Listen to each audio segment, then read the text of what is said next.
सुप्रभात बच्चों। आज हम अपनी पाठ्य पुस्तक रिमझिम से अध्याय 12 गुरु और चेला नामक कविता का चौथा एवं अंतिम भाग पढ़ेंगे। तो आइए शुरू करते हैं। ये मोटी है गर्दन, इसे तुम बढ़ाओ, कहा राजा ने इसको फांसी चढ़ाओ। कहा चेले ने कुछ खता तो बताओ, खता यानी गलती। कहा राजा ने इसको फांसी चढ़ाओ। मगर था न बुद्धू, था चालाक चेला, मचाया बड़ा ही वहीं पर झमेला। कहा पहले गुरुजी के दर्शन कराओ, मुझे बाद में चाहे फांसी चढ़ाओ। दर्शन यानी भेंट, मुलाकात। गुरुजी बुलाए गए झट वहां पर, कि रोता था चेला खड़ा था वहां पर। गुरुजी ने चेले को आकर बुलाया, तुरंत कान में मंत्र कुछ गुनगुनाया। झगड़ने लगे फिर गुरु और चेला, मचा उनमें धक्का बड़ा रेल पेला। गुरु ने कहा फांसी पर मैं चढ़ूंगा, कहा चेले ने फांसी पर मैं चढ़ूंगा। बच्चों, मोटी गर्दन वाले चेला को देखकर राजा ने फौरन उसे फांसी पर चढ़ाने का हुक्म दे दिया। चेला ने राजा से अपनी खता पूछा तो राजा ने उसे चुप करा दिया कि ज्यादा बकबक मत करो। लेकिन चेला बहुत चालाक था।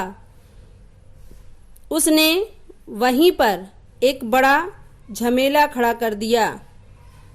उसने कहा मुझे फांसी पर चढ़ाने से पहले मेरे गुरु का एक बार दर्शन करा दो। चेला के कहने पर गुरु जी को बुलाया गया।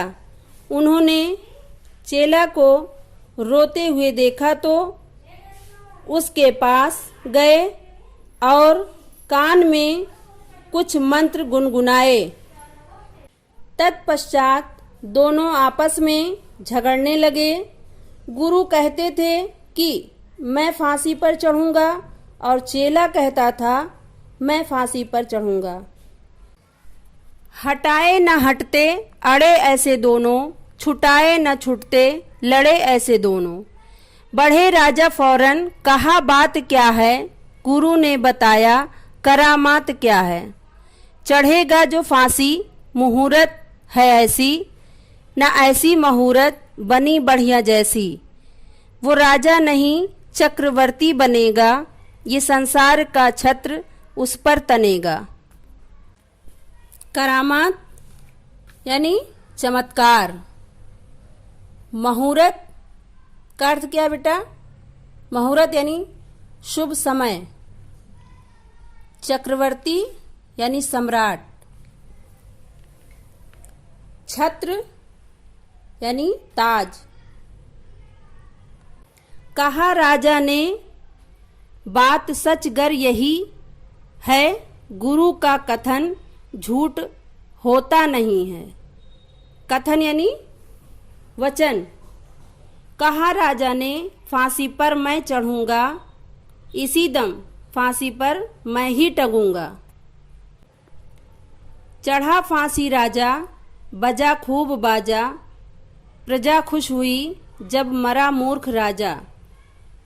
बजा खूब घर घर बधाई का बाजा, थी अंधेर नगरी था अनबूझ राजा। बधाई यानी शुभकामना के गीत। प्रजा यानी जनता। बच्चों, फांसी पर चढ़ने के लिए गुरु और चेला दोनों लड़ रहे थे। तभी राजा ने आगे बढ़कर पूछा कि आखिर बात क्या है। इस पर गुरु ने बताया कि ये फांसी पर चढ़ने का शुभ मुहूर्त है। इस मुहूर्त में जो फांसी पर चढ़ेगा वो राजा नहीं चक्रवर्ती बनेगा। पूरे संसार का छत्र उस पर तनेगा, अर्थात उसके सिर पर ताज सजेगा। तब राजा ने कहा कि अगर ये बात सच है तो मैं स्वयं फांसी पर चढ़ूंगा राजा फांसी पर चढ़ जाता है। प्रजा में खुशी की लहर दौड़ जाती है। मूर्ख राजा के मरते ही घर घर में बधाई का बाजा बजने लगता है। आखिरकार प्रजा को एक मूर्ख राजा से मुक्ति मिल गई। तो बच्चों, ये थी अंधेर नगरी के मूर्ख राजा की कहानी।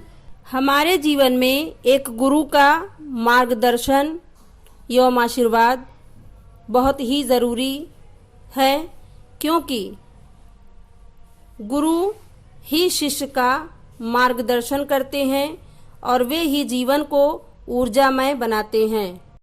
आज का हमारा गृहकार उदाहरण के अनुसार कविता में आए तुकांत शब्द लिखिए।